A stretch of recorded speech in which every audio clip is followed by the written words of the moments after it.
रावण और लंका के अंत के बाद सुपर्णखा का क्या हुआ था? क्या सच में सुपर्णखा के वंशज है मुस्लिम्स? क्या कारण है मुस्लिम महिलाओं के बुर्खा पहनने का? आखिर क्यों गुरु शुक्राचार्य इस शिवलिंग को रेगिस्तान में लेकर पहुंचे? कैसे सुपर्णखा ने अपने डूबते हुए कुल को बचाया? आखिर क्यों मुस्लिम्स में शुक्रवार पवित्र दिन होता है? आखिर क्यों मक्का मदीना में हिंदुओं को जाने की परमिशन नहीं है? कहीं सच में मक्का मदीना की नींव सुपर्णखा से तो नहीं जुड़ी है? अगर आप भी इन सवालों को सुनकर चौंक रहे हैं तो वीडियो को लास्ट तक जरूर देखिएगा। दोस्तों, इस्लाम एक ऐसा धर्म है जिसको लेकर अक्सर लोगों के मन में सवालिया निशान खड़े होते रहते हैं, लेकिन धर्म ग्रंथों के मुताबिक इस्लाम का सीधा कनेक्शन सनातन धर्म और सुपर्णखा से जुड़ा मिलता है। हिंदुओं के पवित्र ग्रंथ रामायण में हमें त्रेता युग में भगवान श्री और रावण के बीच हुए धर्म युद्ध के बारे में जानकारी मिलती है। कहा यह भी जाता है कि अगर सुपर्णखा नहीं होती तो शायद ये युद्ध कभी होता ही नहीं और प्रभु श्री राम रावण का वध भी नहीं करते, क्योंकि सुपर्णखा जो अपने आप को सृष्टि की सबसे सुंदर स्त्री समझती थी, उसे अपने रंग रूप पर बड़ा गुमान था। इसी गुमान के चलते एक बार वन में घूमते हुए उसकी नजर प्रभु श्री राम पर पड़ी और उसे श्री राम भा गए। सुपर्णखा ने तय किया कि वो श्री राम से विवाह करेगी और उसे इतना भी यकीन था कि श्री राम उसके रंग रूप को देखकर इस प्रस्ताव को ठुकरा नहीं पाएंगे। लेकिन मर्यादा पुरुषोत्तम श्री राम पत्नीव्रता पति थे। हालांकि कहा जाता है कि एक बार को भगवान श्री राम भी सुपर्णखा के रूप रंग को देखकर प्रभावित हुए थे, किंतु उन्होंने अपना पतिव्रत धर्म निभाया और सुपर्णखा के प्रस्ताव को उन्होंने ठुकरा दिया। पर जैसा कि सनातन धर्म सिखाता है, किसी का भी दिल नहीं दुखाना चाहिए।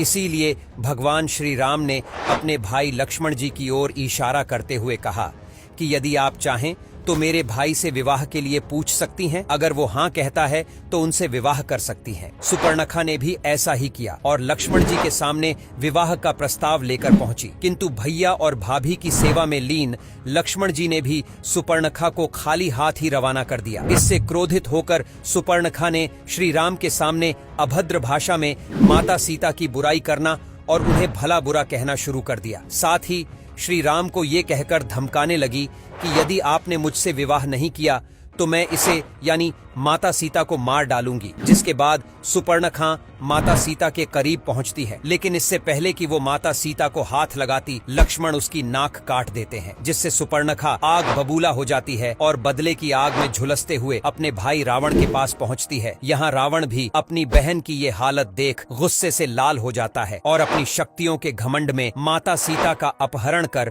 श्री राम को चुनौती देता है। किंतु पूरी अधर्मी लंका में मंदोदरी और विभीषण ही ऐसे व्यक्ति थे जो धर्म की राह पर चलते थे। इसलिए जब भगवान श्री राम लंका में रावण का वध करने पहुंचे तो विभीषण ने उनकी मदद की और रावण के पूरे कुल का नाश हो गया। लेकिन सभी राक्षसों में से सुपर्णखा अभी भी जिंदा थी, उसका वध नहीं किया गया। अपने सभी भाइयों और पूरे कुल को मृत देख सुपर्णखा का गुस्सा 7वें आसमान पर पहुंच गया। वो बुरी तरह घबरा गई कि अब उनके वंश का क्या होगा। अपने वंश की चिंता लिए सुपर्णखा राक्षसों के गुरु शुक्राचार्य के पास पहुंची और उनसे विनती की कि मेरे कुल को बचा लीजिए। सुपर्णखा की चिंता अब शुक्राचार्य की चिंता बन गई, क्योंकि वो भी राक्षसों के कुल को जिंदा रखना चाहते थे।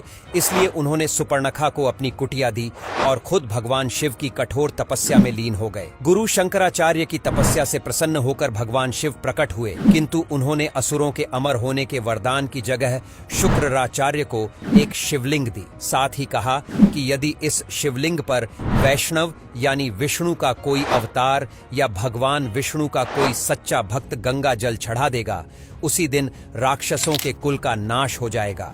भगवान शिव की इन बातों को सुनकर गुरु शुक्राचार्य बड़े चिंतित हुए और शिवलिंग को एक रेगिस्तान के बीचों बीच स्थापित कर दिया। साथ ही उसकी देखरेख का जिम्मा सुपर्णखा को सौंपा। लेकिन सुपर्णखा बहुत अच्छे से जानती थी कि वो जिंदगी भर इस शिवलिंग की देखरेख नहीं कर पाएगी और गलती से भी कोई हिंदू यहाँ पहुँच गया और वो भगवान विष्णु का भक्त हुआ और उसने इस पर गंगा जल चढ़ा दिया तो ये शिवलिंग और राक्षसों का कुल हमेशा हमेशा के लिए खत्म हो जाएगा। इसलिए सुपर्णखा ने अपने वंश को आगे बढ़ाने के लिए कई बच्चों को जन्म दिया, जो आज राक्षस कुल की परंपरा का पालन कर रहे हैं। चलिए अब आपको इस शिवलिंग, सुपर्णखा और गुरु शुक्राचार्य का मुस्लिम्स से कनेक्शन बताते हैं। लेकिन ये कनेक्शन जानने से पहले वीडियो को लाइक और पेज को फॉलो जरूर कर लीजिएगा। दोस्तों, दुनिया भर में ऐसी एक या दो नहीं बल्कि कई खबरें और रिपोर्ट्स हैं जो ये दावा करती हैं कि मक्का मदीना के नीचे एक शिवलिंग है। बता दें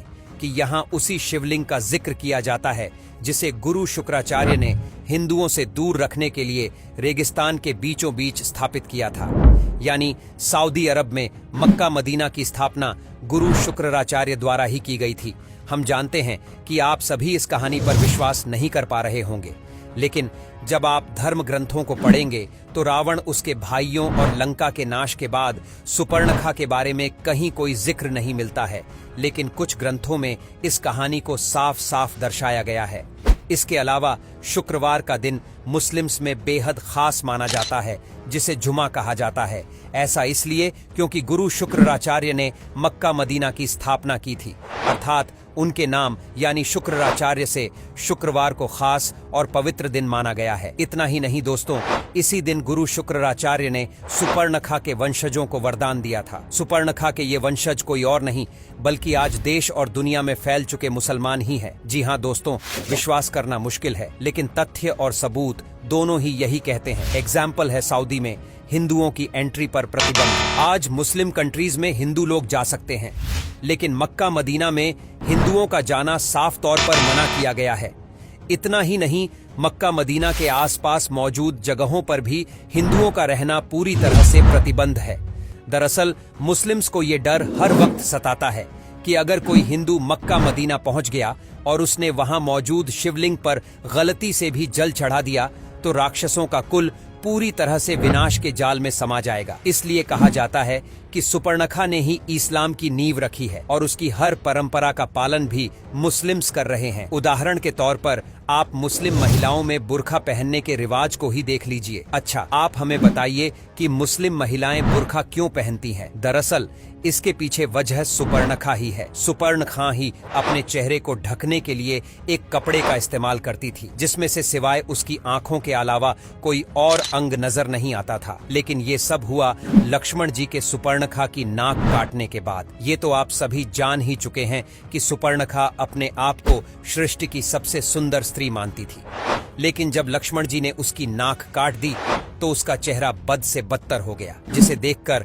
आम इंसान सहित कोई राक्षस भी डर जाए। इस घटना के बाद सुपर्णखा जब भी अपना चेहरा देखती तो उसे खुद से ही डर लग जाता था। अपने इसी चेहरे को छुपाने के लिए सुपर्णखा एक कपड़ा अपने चेहरे से लपेटती थी, जिसमें से सिवाय उसकी आंखों के कुछ और नजर नहीं आता। और आज मुस्लिम महिलाएं सुपर्णखा की उसी परंपरा को फॉलो करते हुए बुर्खा पहनती हैं। लेकिन अगर आप अब भी इस कहानी को मानने को तैयार नहीं हैं, तो दोस्तों जरा सोच कर देखिए। हमारे मंदिरों में किसी भी मुस्लिम को आने की परमिशन होती है। हिंदुओं के सबसे पवित्र स्थल काशी, मथुरा, ब्रज, अयोध्या, वाराणसी में भी मुस्लिम्स जा सकते हैं, लेकिन मुस्लिम्स के पवित्र स्थल मक्का मदीना में हिंदुओं को जाने की परमिशन बिल्कुल नहीं है। वहां तो किसी हिंदू के घुसने पर भी हाहाकार मच जाता है। कुरान की एक सूरत में ये साफ तौर से लिखा गया है कि बहुदेववाद यानी सनातन धर्म से जुड़े लोगों का मक्का मदीना में प्रवेश पूरी तरह से वर्जित है। मक्का के आसपास भी हिंदुओं को रहने के लिए जमीन नहीं दी जाती है। तो ऐसा क्यों? क्या कारण हो सकता है? इस प्रतिबंध से हम सीधा अंदाजा लग सकते हैं कि कहीं न कहीं सुपर्णखा और राक्षसों के गुरु शुक्राचार्य से जुड़ी इस कहानी में जरूर कोई न कोई सच्चाई है, क्योंकि धर्म ग्रंथ भी ऐसा बताते हैं कि सृष्टि का सबसे प्राचीन धर्म कोई और नहीं बल्कि सनातन ही है, जिसकी नींव आज से करीब 90,000 वर्ष पहले ही रख दी गई थी। लेकिन लोगों की अलग अलग मान्यताओं और अलग अलग परंपराओं के चलते अलग अलग धर्मों का जन्म हुआ, जो दुनिया भर में फैल गए। इसलिए आज दुनिया भर में 200 से भी ज्यादा धर्म एग्जिस्ट करते हैं। हालांकि नास्त्रोदमस जैसे भविष्यवक्ताओं की भविष्यवाणियों में कहा गया है कि चाहे कोई भी धर्म पैर पसार ले, वो दौर जल्द ही आएगा जब चांद पर आधारित रहने वाला धर्म सागर के नाम वाले धर्म के आगे नहीं टिक पाएंगे। बता दें कि यहाँ सागर का मतलब है हिंदू धर्म, क्योंकि दुनिया का एकमात्र हिंदू ही ऐसा धर्म है जिसकी उत्पत्ति हिंद महासागर से मानी जाती है, जबकि चांद पर आधारित धर्म है इस्लाम। लेकिन इन सब के बावजूद हम किसी भी निष्कर्ष पर नहीं पहुंच सकते हैं। लेकिन हाँ, सऊदी अरब में मक्का मदीना में हिंदू की एंट्री पर प्रतिबंध कहीं ना कहीं लोगों के शक को गहरा करता है कि हाँ, यहाँ कुछ तो गड़बड़ है, क्योंकि आप दुनिया की किसी भी चर्च में जा सकते हैं, फिर चाहे किसी भी धर्म से जुड़े हो, गुरुद्वारे, मंदिर, हर जगह जा सकते हैं, लेकिन हिंदू धर्म से जुड़े हैं तो मक्का मदीना में कदम भी नहीं रख सकते। खैर, आपको इस बारे में क्या लगता है? क्या सच में मुस्लिम्स सुपर्णखा के वंशज हैं? कमेंट करके अपनी राय जरूर बताइएगा। वीडियो पसंद आई हो तो लाइक और शेयर करके पेज को फॉलो भी कर लीजिए। मिलते हैं अगली वीडियो में, तब तक के लिए बाय बाय।